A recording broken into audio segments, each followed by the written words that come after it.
was the most miserable when I was chasing happiness. Hey, I'm Zanny. I make content about cats, crafts, and reveal the truths about mental health that most people won't talk about. Today, I want to talk about happiness, especially in relationships, and how it might not be what we think it is. And while I tell you all about it, I'm going to be making a wedding dress for my beautiful friend, Kelsey. You've probably heard the phrase, you deserve someone who makes you happy. On the surface, it sounds nice, admirable even. But the more I've lived, the more I've realized that idea is incomplete. It's not that wanting happiness is wrong. It's not even wrong to want a partner who brings joy into your life.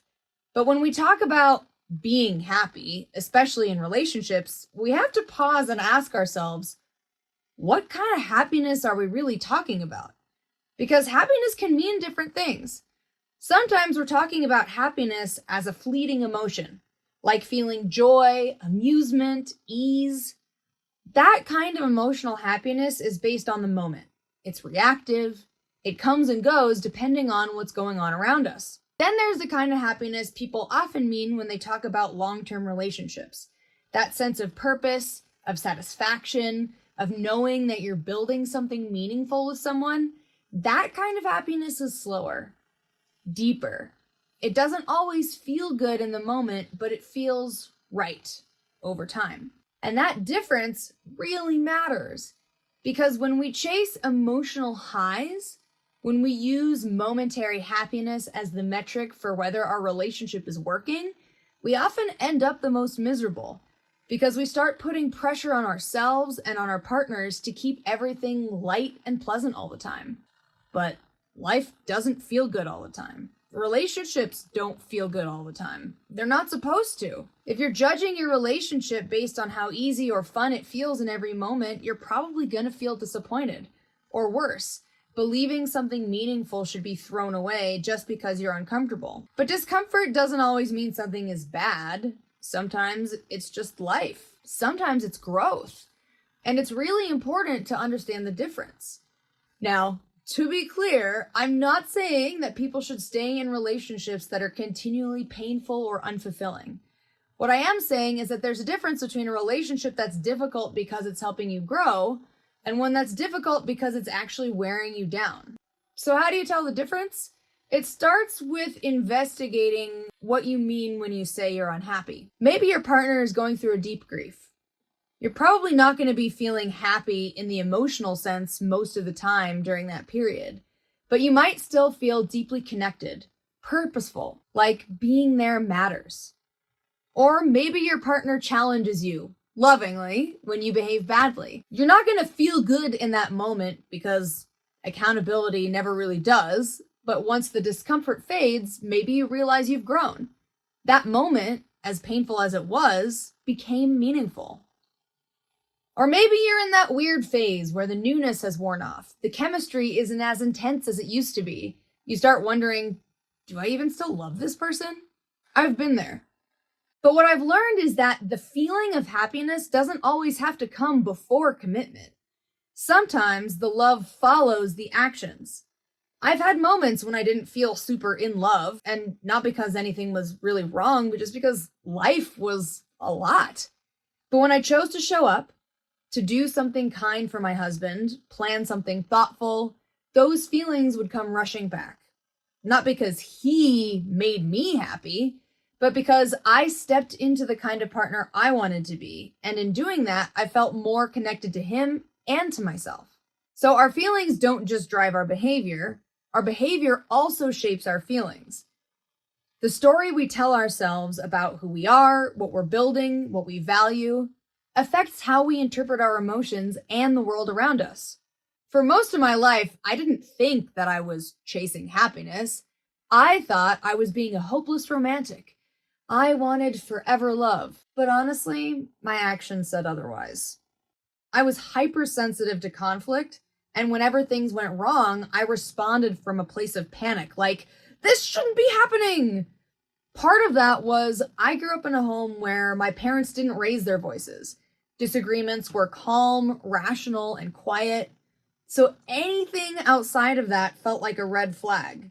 What I didn't understand was that just because people are calm doesn't mean they're not distressed. My parents were emotionally invested in their discussions, they just didn't express it the same way I did.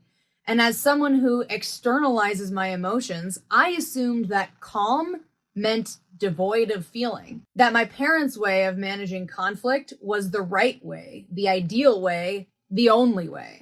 So when I found myself in emotionally reactive relationships, I thought something must be wrong.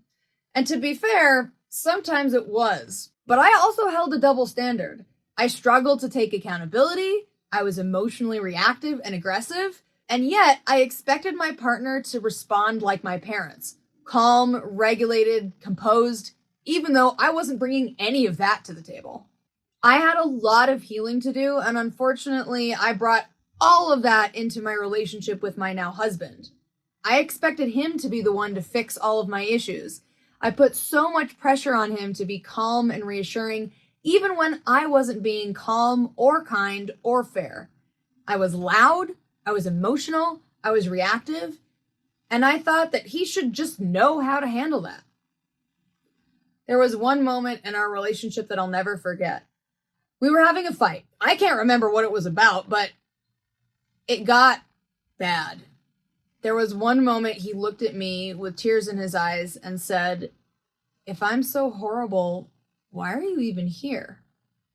Now, that kind of statement can sometimes be used manipulatively, and I've had partners use it that way in the past to guilt trip me or to deflect accountability, but this was different. His voice wasn't angry. He looked devastated. Like he truly did not understand how someone who said they loved him could also treat him like the enemy. And I realized I'd been treating him like the reason I didn't feel good. I was punishing him for my lack of emotional regulation, expecting him to fix something that could only come from me. And that was a big turning point. Things didn't change overnight, but I started seeing conflict differently. Not as a sign of doom, but as an invitation, a moment to stretch, to be challenged, to grow. So yes, I still want happiness in my relationship, but I define it differently now. It's not about always feeling good. It's about growing and being challenged, about becoming the best version of myself, and being loved even when I'm not. But I do want to be crystal clear about something else too. Not all conflict is growth conflict. There is such a thing as harmful, repetitive conflict that does not lead anywhere good. And it's hard to draw a perfect line because context matters. Even healthy couples will have moments they're not proud of, especially when life is stressful. But if those moments are constant, if they're escalating, if every fight becomes name-calling, one-upping, stonewalling, if nothing is changing, that's not growth, that's harm. Growth-based conflict usually includes change. Even if it's slow, even if it's imperfect, there's movement. There's a willingness on both sides to become better for each other and for yourselves. And that's what I saw in my relationship that made it worth sticking out. It wasn't perfect. Honestly, the first couple of years were not healthy.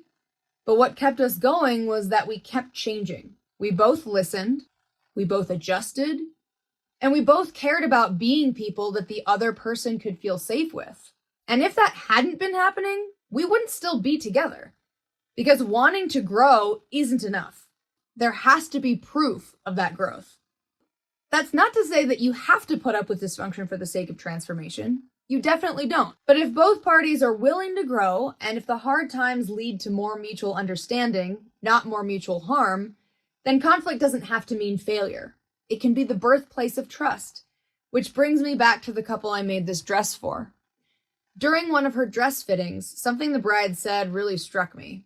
She told me that in past relationships, she was made to feel like her emotions were too much. She was too sensitive, too complicated, too dramatic. But with her now husband, it's different. She can cry. She can be upset. She can feel. And he doesn't make it about him. He just holds her, lets her cry it out, and when she's ready, they talk about it or go do something fun and restorative together. That, to me, is partnership. Because happiness isn't just something that we find, it's something that we build. And the kind that lasts, the kind that carries us through years and decades, usually comes through the work, through the discomfort, the vulnerability, through choosing each other again and again, even when it's hard, through the quiet, grounded presence of being known and still being loved. So no, I'm not saying you should stay in something that makes you miserable or even that conflict is inherently good. What I am saying is that if you only measure your relationship by how you feel right now, you might give up on something that could have become deeply meaningful.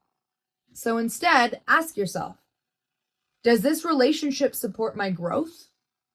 Can we change together? Are we building something worth holding on to? Aim to become the best version of yourself in and outside of your relationships. Look for partnerships that support that growth and trust that happiness, the deep kind, will follow. Because the only constant in life is change. And if we want to build lives that feel worth living, we have to learn to lean into the kind of change that makes us better. And here's the finished wedding dress! Doesn't Kelsey look absolutely beautiful? She had her wedding a couple of weeks ago, and it was truly an honor to witness the coming together of two people who genuinely desire partnership with each other. So Kelsey, if you're watching, thank you so much for trusting me with your dress on your special day. It was really so lovely to be a part of that. And to my audience, if you've been following me, you already know what's next. And if you're new to my channel, at the end of every video, I like to take a break from all the deep thinking to show you adorable videos of my cats because cats are cute and lovely. So with that, last time I showed you some videos of when Loki was a kitten. So today I am going to show you 1 minute of clips of Panthera as a little baby girl.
Thank you so much for watching this video. I hope that you got a nugget of truth and wisdom to take with you on your journey and some meaningful thoughts to reflect on. So what do you think? Have you ever chased happiness only to find yourself more lost? Let me know in the comments down below, and I'll see you next time.